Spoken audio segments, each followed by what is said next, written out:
Okay, let's set the scene. The year is 1822. The place, Natchez, Mississippi. And you gotta understand, this was one of the wealthiest cities in the entire American South. It's this city, perched on a bluff, built on a mountain of cotton money, and it is about to be completely consumed by a plague, one that's going to test the absolute limits of its pride and its science. You know, this question really hangs over this entire story. Because as yellow fever just tore through Natchez, the only person with a real cure was someone that nobody in power would ever listen to. The stakes, they just couldn't have been higher. So, at the very heart of this story is a man named Jonas Ryder, and his brilliant mind was both his greatest gift and, in the world he lived in, his most dangerous liability. In a system that was literally designed to keep him ignorant, Jonas was this incredible collector of knowledge. It was illegal for him to read or write. So, what did he do? He just remembered. He remembered everything, every plant, every mixture, every single whispered cure that was passed down.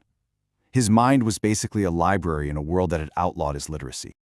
Now, his knowledge came from an incredible woman named Margot. She'd survived the Haitian Revolution, she'd survived multiple fever outbreaks, and she passed all her wisdom on to Jonas. And it wasn't just about herbs, it was a whole system. It even included the pretty radical idea of mosquito control, long before mainstream science ever made that connection. Margot's warning to Jonas was just so stark and simple. She saw that the official, the educated doctors, they were using treatments like bloodletting and mercury that were actually more deadly than the disease itself. And right there, that set the stage for this massive clash between life-saving knowledge and deadly dogma. So, in June of 1822, the fever arrives in Natchez. The city's official response was swift, it was confident, and it was catastrophically wrong. And the escalation? It was terrifyingly fast. In less than 2 weeks, the fever went from a single dock worker to the daughter of a prominent judge. Panic just gripped the city's elite. Natchez was totally under siege, not just by a virus, but by pure fear. The accepted science of the day? It was just brutal. Patients were literally being bled and poisoned with mercury by the very doctors who were trying to save them. These established cures, well, they were actually accelerating death. And the result was this staggering number. Over 150 deaths in just a few weeks. The city's entire system for dealing with the dead just completely collapsed. The official cures weren't just failing, they were fueling a massacre. But while the city was falling into chaos, a secret experiment was about to start about 10 miles away at the Fairmont plantation. And this is where Jonas decides he simply cannot watch people die anymore. And the risk he took was just immense. For an enslaved man to practice medicine, especially when it meant defying a white doctor, was a crime. He could have been tortured or even killed for it. Every single life Jonas saved came with the risk of losing his own. But the results, they were just undeniable. The plantation doctor, using all the official methods, had a 25% survival rate. Jonas, using Margot's knowledge and secret, achieved a 73% survival rate.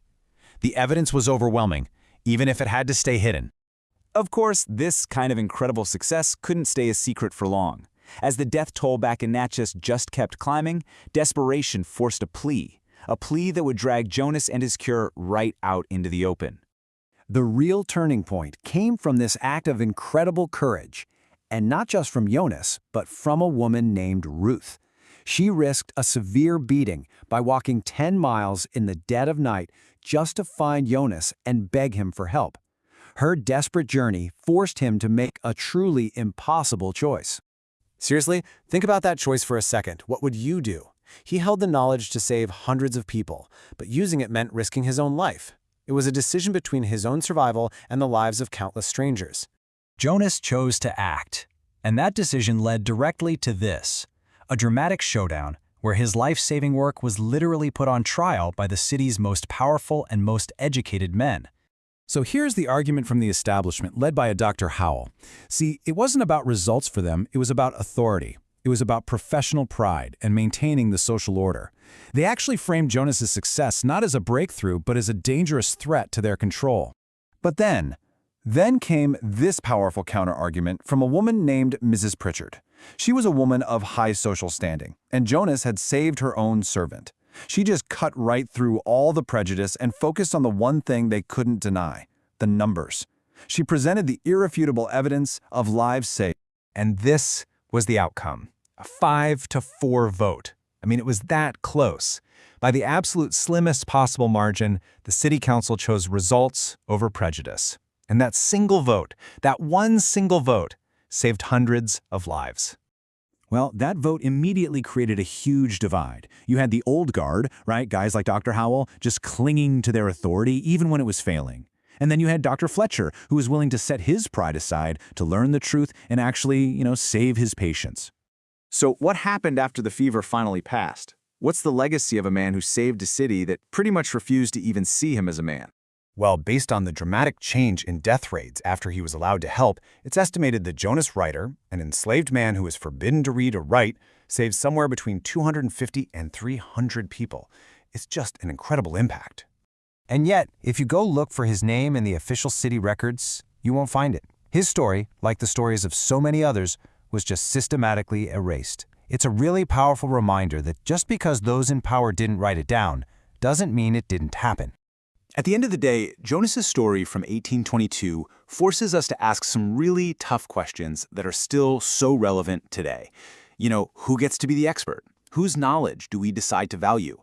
And when established authority is failing, where do we turn for the truth?